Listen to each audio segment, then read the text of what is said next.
El sociólogo Claudio Guillén nos acompaña en este momento, como lo anunciamos hace unos instantes, y le damos la bienvenida a continuación, siendo las 8 de la mañana con 46 minutos. Señor Guillén, buenos días. Gracias, buenos días. Sí, pues es lamentable realmente escuchar este tipo de noticias, ¿no? Porque nos gustaría, creo que a toda la sociedad, a todas las personas, escuchar cosas que tengan que ver cómo avanza el país, cómo desarrollamos, cómo crecemos. Exitosa. Sin embargo, lo que estamos escuchando son cosas y hechos que nos hacen retroceder como sociedad. Y cada vez más violentos los hechos de agresión hacia la mujer. Efectivamente, lo que ocurre aquí es algo que desde hace un tiempo se está empezando a intentar definir, ¿no? Que la violencia, si bien es cierto, es parte de la naturaleza del ser, no ha habido una estructura que sea capaz de ayudar a que esta violencia sea realmente controlada. Entonces, ¿por qué? ¿Por qué no puede ser controlada? Porque lamentablemente pues la familia ya no es lo que era antes. A ver, hay leyes, hay normas, hay programas, hay planes, hay acciones, hay estrategias. ¿Y por qué no se puede? Ocurre que todo lo que se está haciendo es a posterior. O sea, tú estás dando normas, pero las normas buscan sancionar los hechos. Tú estás teniendo programas, inviertas cantidad de dinero en programas, pero sin embargo esos programas solamente buscan atender a personas víctimas de violencia. Pero la pregunta es, ¿y los programas orientados a la prevención, dónde están? ¿Cuánto se está invirtiendo? Mira, te cuento. El INAVIF es el único ente estatal orientado al fortalecimiento de la familia. Se encarga de hacer prevención a nivel de comunidad, a nivel de familias, a nivel de niños. Es la única entidad que trabaja con familias vulnerables y es capaz de atender estos temas de prevención. Sin embargo, este año 2018 tiene 162 millones de presupuesto. Para el 2019 se está haciendo un recorte de 32 millones. Entonces, ¿podrá hacer prevención? ¿El Estado está interesado en hacer prevención? Pero, señor Guillén, aunque no hagamos prevención, tampoco la parte persecutora está lista, tampoco está preparada. Por ejemplo, este caso último que nos ha puesto en contexto Martín Alvarado, de Cajamarca, cuando él nos menciona que este agresor, este hombre que termina quemando a su cuñada o a su excuñada, ya tenía antecedentes penales, ya había sido intervenido por la policía por el tema de drogas, el tema de violencia, y que la parte persecutora, el Ministerio Público, lo dejó en libertad. O sea, no estamos hablando, no estamos actuando bien, ni en la parte preventiva, que hacemos poco o nada, y tampoco en la parte reactiva, señor Guillén. Bueno, es que entonces estamos hablando pues de algo que está pasando en nuestras estructuras formales. Imagínate tú que tú pones como un operador de justicia a una persona que también es un actor de la violencia. ¿Crees que realmente podrá interpretar adecuadamente la situación por la que se está pasando y dará una sanción que realmente contribuya a solucionar el problema? Pero ¿hacia qué paso vamos a qué paso y a qué lugar vamos a llegar como país, como sociedad? Es que justamente por eso es que en este momento es importante decir y reconocer que hay un problema grave de violencia. La violencia no solamente está siendo en contra de la mujer, la violencia contra la mujer es una expresión de la violencia que está generalizada en el Perú.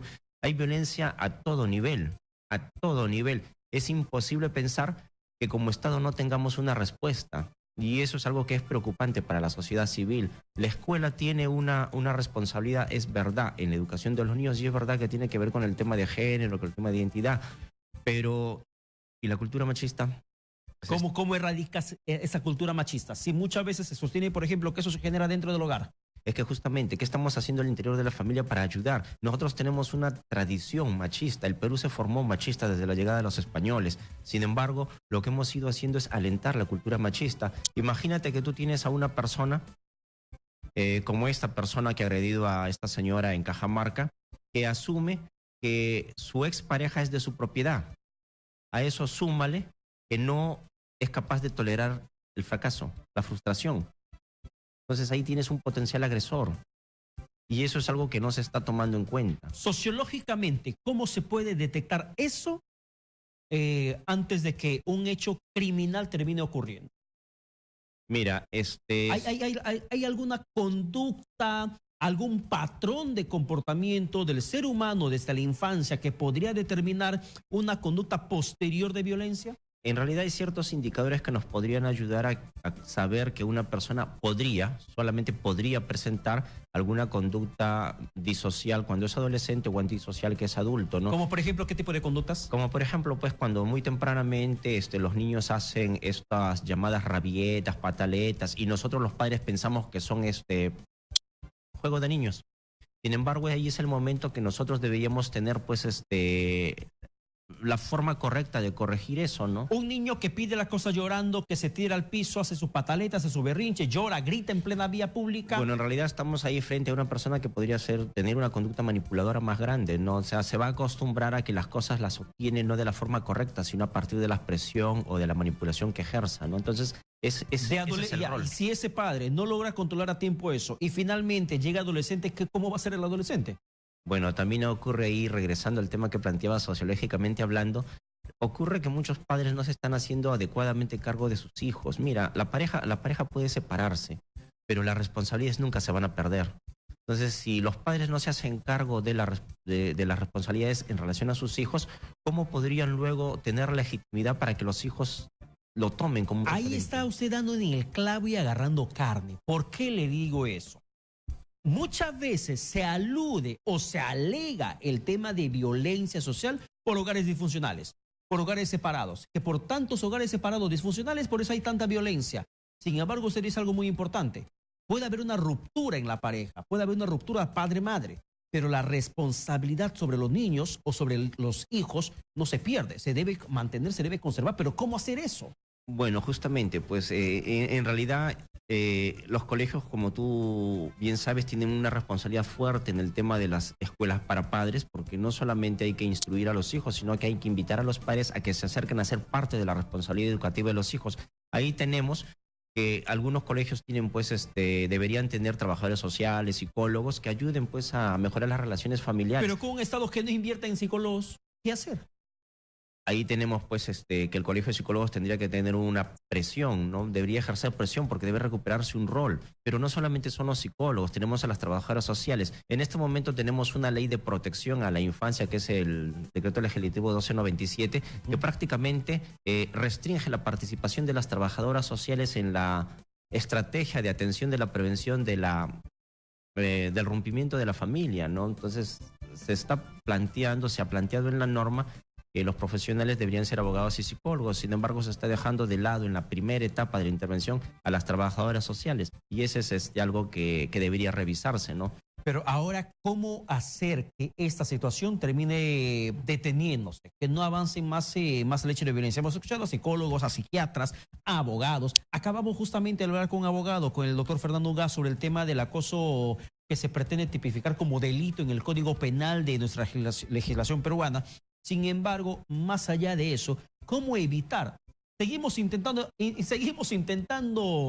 lograr la fórmula que evite no solamente la consumación de una violación, de una agresión física, a raíz de un acoso. También cómo evitar ahora que sea un acosador, cómo evitar que sea un violentador, un victimario. Bueno, eso es un tema de formación, es un tema de familia. Ocurre que al interior de las familias nosotros estamos enseñando a nuestros hijos a ser violentos con las mujeres. ¿De qué manera? Levantando la voz. Dígame un ejemplo breve, puntual, sobre cómo es que el padre de familia termina alentando la violencia dentro del hogar sin que se dé cuenta.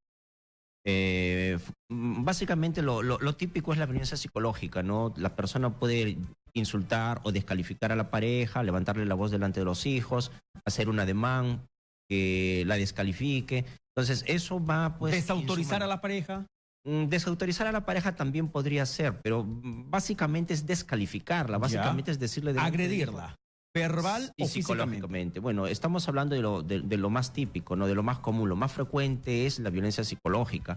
Evidentemente, también hay violencia física que muchas veces se acompaña a lo psicológico, pero lo que más huella deja, pues, es la violencia psicológica, ¿no? O sea, es algo de lo que difícilmente, si no ingresas en una etapa de superación de esto, no vas a poder salir de ello, ¿no? Porque vas a pensar que no sirves, que no puedes, que eres mala, que tú eres la peor mujer.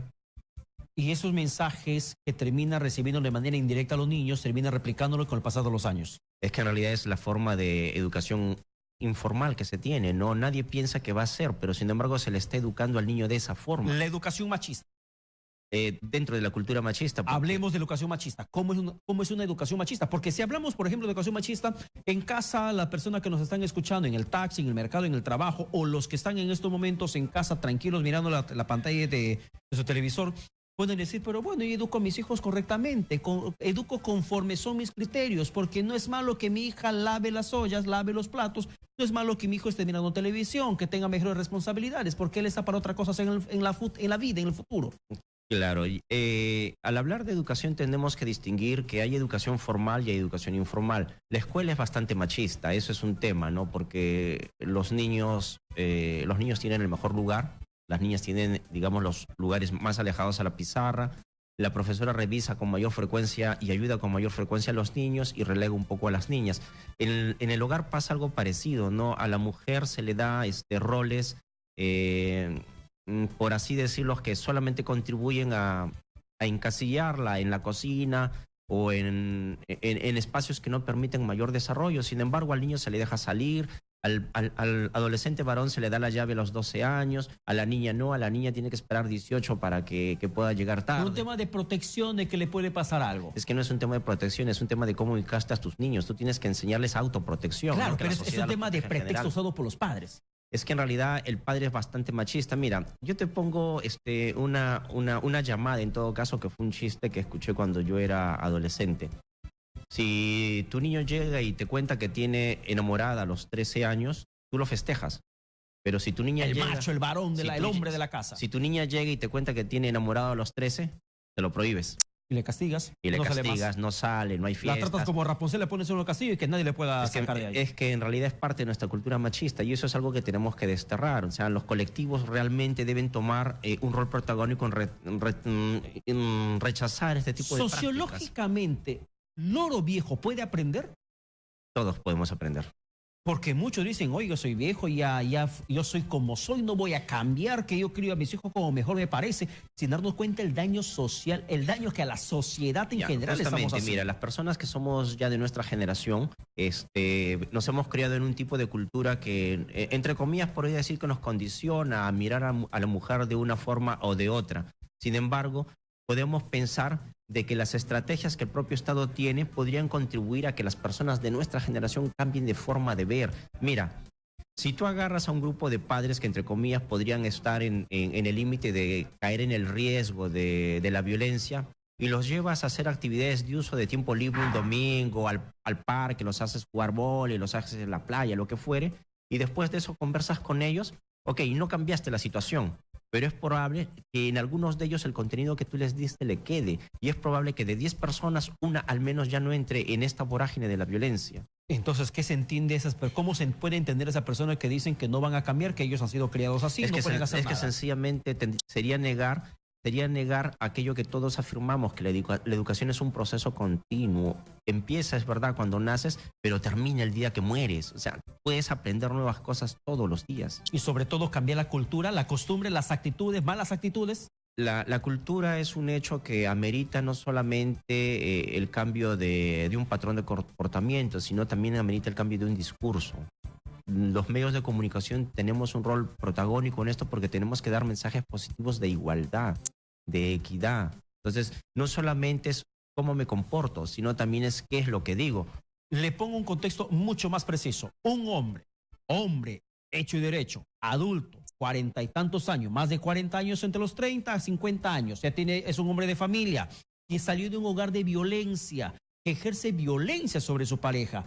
¿En el camino sociológicamente puede revertir esa conducta? De hecho que sí, sí se puede. Estamos convencidos de que sí se puede. Es más, la data que nosotros manejamos permite saber que la forma de crianza no necesariamente va a tener un impacto negativo en la conducta posterior.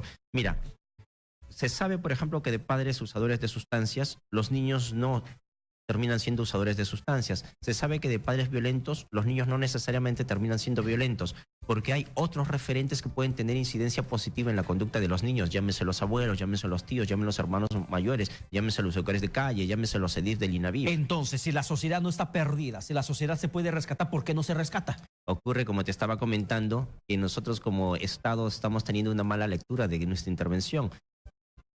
Si tú le retiras, me remito a este ejemplo porque me parece lo más curioso que he conocido esta semana, si tú le retiras presupuesto a una estrategia del Estado para hacer prevención, la prevención va a ser de baja calidad y solamente se va a restringir a atender a personas que ya sufren los problemas y no a prevenirlo. Exactamente, pero por eso le digo, o sea, si nos está diciendo que el oro viejo puede aprender, que el árbol torcido se puede enderezar, entonces, ¿por qué estamos fallando en la parte preventiva hasta formativa? Hablamos de parte preventiva siempre en la parte de educación, pero claro, ¿y los adultos? ¿Qué hay de los adultos? ¿Qué hay de aquellos que finalmente terminan siendo agresores por una forma de educación que tuvieron en casa y en escuela? ¿Cómo formar o reformar esta sociedad a través de la reeducación con los adultos? Mira, hace algunos días yo me acuerdo que conversaba con una profesional en psicología y le explicaba respecto a qué es la andragogía. Y aunque parezca curioso, esta profesional, como tú, como yo, como muchos profesionales, desconocía qué es la andragogía. Pero la andragogía no es nada más que la habilidad para educar adultos. Y en el Perú hay pocas personas que se han formado en andragogía. Tú encuentras un colectivo de pedagogos de todo nivel, de universidades, de institutos, pero sin embargo en andragogía hay muy poco y debería haber más personas que tengan conocimiento de cómo trabajar con adultos, porque trabajar con adultos es una especialidad, no cualquiera puede trabajar con un adulto mayor. Y el Estado no se preocupa en ese punto. En realidad no se está invirtiendo en ese tipo de formación. Porque si estamos hablando de un tema de que usted me dice sociológicamente que se puede reeducar a un adulto, entonces ¿por qué rayos benditas? O sea, no sé, el Estado también no apunta a eso. Porque si vamos a hablar un tema de infancia, de primera infancia, educación desde la casa, ¿cómo se puede insistir desde el Estado, desde la sociedad, medio de comunicación o desde los especialistas, que los padres formen en respeto, tolerancia a sus hijos, si son los primeros en no mostrar respeto ni tolerancia dentro de casa? O sea, hay una parte que estamos fallando. Hay una doble moral. Hay una doble moral. Hay una doble moral porque tú sancionas a tu hijo por pegarle a su hermana, pero ¿y quién te sanciona a ti por pegarle a tu esposa? Exactamente, y hay mucho que hacer. Y hay un punto importante que usted me está poniendo en tapete, que es el tema del, ¿cómo es la frase? Andragogía. Andragogía, que es la educación a los adultos. Claro. Mira, todos los programas preventivos que yo conozco contratan educadores para trabajar formación de las personas, pero sin embargo, las personas que vienen a los servicios sociales no necesariamente son niños, también son adultos. Claro. Entonces necesitamos personas no solamente en la educación de niños, sino personas formadas en la educación de adultos para poder ayudarlos. Y ese es un reto para el Estado. Sin duda alguna. Y vamos a insistir también desde Exitosa con esa problemática, el tema de la educación a los adultos para lograr que formen niños, ciudadanos de bien para mañana más tarde.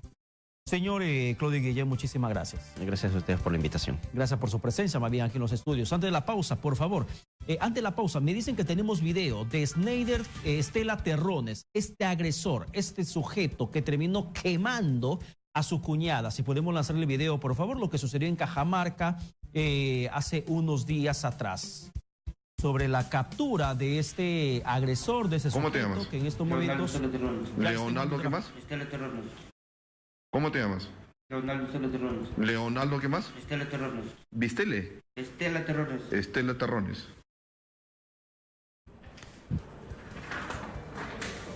Exitosa. ¿Cómo te llamas? ¿Cómo te llamas? Snyder. Snyder. Estela Terrones. ¿Cómo? Estela Terrones. Estela Terrones. ¿Qué edad tienes? 22 años. Tú eres hermano del señor, ¿no? ¿Son hermanos? ¿Pero por qué grabo, bro? Yo sabré por qué te grabo. Igual. ¿Qué edad tiene usted, señor? 27. 27. Y como decía Martín Alvarado, escondía las manos. De hecho, que hay rastros de quemaduras en las manos. Con la selección, la camiseta de la selección peruana de fútbol, metiendo las manos dentro del polo para quizá tapar las huellas del delito que desgraciadamente no le ha servido para nada. Y exigimos a la justicia que le caiga todo el peso de la ley. Y con todo lo que se aprobó, con toda la normativa ya vigente en estos momentos desde las últimas decisiones del Congreso de la República, que sea finalmente un claro ejemplo, al menos en materia de sentencia penal contra un agresor. Que lamentamos honestamente que una nueva víctima estemos narrando en estos momentos en nuestra sociedad. Vamos a la pausa, volvemos con más.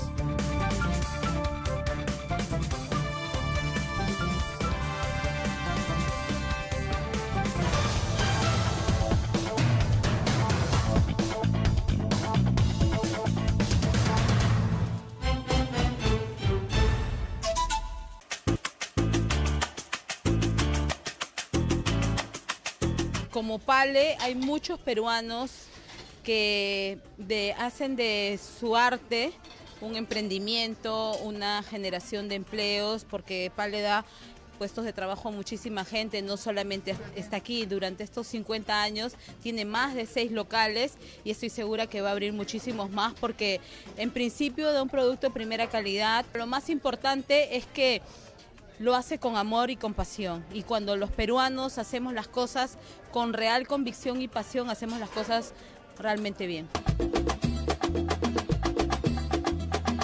El caminar por Lima y por sus distintos distritos nos permiten conocer de qué estamos hechos los peruanos. Y yo, sinceramente, cada día que pasa me siento más comprometida con mis vecinos porque me demuestran que a pesar de las adversidades siempre podemos sacar lo mejor de nosotros.